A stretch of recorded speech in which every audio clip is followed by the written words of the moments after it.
Our next guest, drum roll please, met with Vice President-elect Mike Pence and with Henry Kissinger. You can see the picture right here.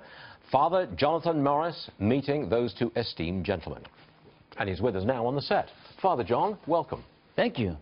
There's bigger things in life than 20,000 on the Dow. Come on, Stuart. I have a spiritual life, I understand. If it gets to 20,000 while I'm here, you have to make a 20,000 donation to the charity of my choice. No, I don't. How's that? I tell you what, if it goes to 20,000 on this program, and we've got 33 minutes left, I will make a substantial... Put a number to it. No, I'm not going to tell our audience what I think is substantial, but I will make a substantial donation to your church, which is a worthy cause indeed. Okay, let's see if we... Oh, no, now the market's coming up. Oh, boy. Now, what were you doing in that meeting with Governor Pence and with Mr. Kissinger? So I think, as any pastor would do, if you're invited to speak to anyone in that position, no matter what party, on purely personal level, purely personal. It was with Vice President-elect Pence, not...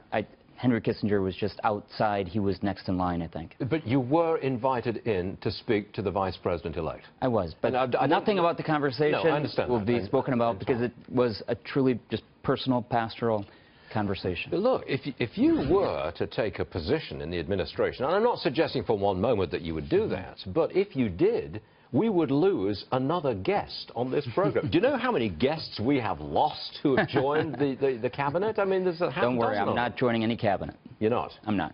I'm staying in my church in the Bronx. Okay. What job would you like if you wanted one? If I wanted a job, I'm in the wrong profession for it. That's true. That's very true.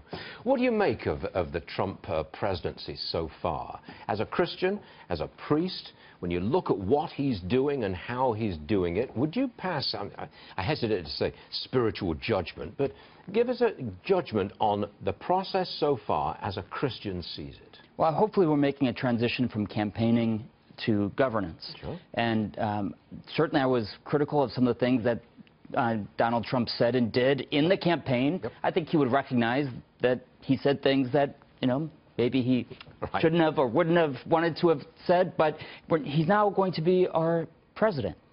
And we have to, I think all of us, give him a chance, number one. Secondly, we have to speak our mind and our opinion on important issues. And I will continue to do that for the sake of defending human dignity at every level. At the same time, recognize that, hey, he's the one in charge. And I'm not going to spend all my time complaining. I'm going to try to work together with whoever's in charge. But he is a shock to the system, isn't he? When I say that, I mean, the way the man speaks, the way he addresses a crowd, off-prompter frequently, the way he relates to the crowd, what he says in his tweets, the language he uses, is really completely different. But he is himself, and my hope, for example, in immigration, something he's been very tough on, right from the beginning about Mexicans coming over, all of that.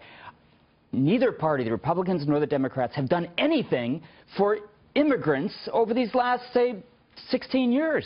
Okay. There's been nothing. Right now, the border is dangerous. It's dangerous. It's bad for... I have people coming to me all the time saying, I made the trek over illegally. It was a terrible, terrible experience. That's something, a safe border would be such a gift to this country. A safe border. That's a very interesting way of looking at it from the other side. To you, it's not just a wall to keep them out. It is a barrier of some sort to keep that border area safe. And making sure, and making sure that there are doors. He's talking about doors now all the time in this wall. He wasn't talking about that before. I love it. He's saying there's going to be thousands coming through these doors in the wall. That's called legal immigration. That would be the best thing for immigrants ever. Also, once they get over here when they're illegal, can I tell you, they live in terrible circumstances and they work so hard. And that's another thing that I think he can, I hope, in this administration fix.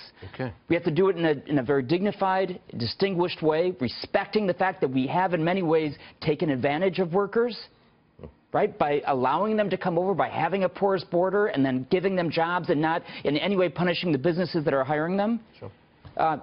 Let's give them a chance, and let's give our advice and help as much as we can in order to make America stronger. Switching gears, I want to talk about the terror in Europe. I've taken a position that says the Judeo-Christian world Western civilization, Christianity itself, is under attack. I think that was particularly obvious when the Christmas market was attacked directly in Berlin nearly 2 days ago. Am I coming on too strong when I say Christianity is under attack, and I want a more muscular response to it? You're not being too tough in the least. You know, we already know what their ideology, these radical Islamist ideology is. They're seeking to kill people who are infidels. And if you can do it, you know, in the name of, you know, at a Christmas market, even better. If you can do it at a church, right? We just saw the Coptic Christians that were murdered. It was it was an attack against Christianity. They would be happy to attack not only Christians, of course. They'd be happy to attack Jews. They'd be happy to attack other Muslims that are not of their stripes. But we have to be clear. This is not just, oh, hey, this is a crazy guy who just happened to choose a Christmas market. No. Well, I would like to see those people who speak for Christians, the Christian leadership, whomsoever that may be, speak more forcefully to Islam and not exactly knock it off, but sort of, you know, this isn't working. What you're doing is utterly wrong. And I don't know anybody who stood up and said that forcefully. Pope Francis has been talking about it right from the very beginning of his pontificate. He encouraged countries to come together and to use force if necessary to stop ISIS, way before anybody was talking, certainly not our administration, way before anybody was talking about using force. He said, come together internationally. The ambassador to the United Nations saying, use force if necessary, because these people, this is an unjust aggressor.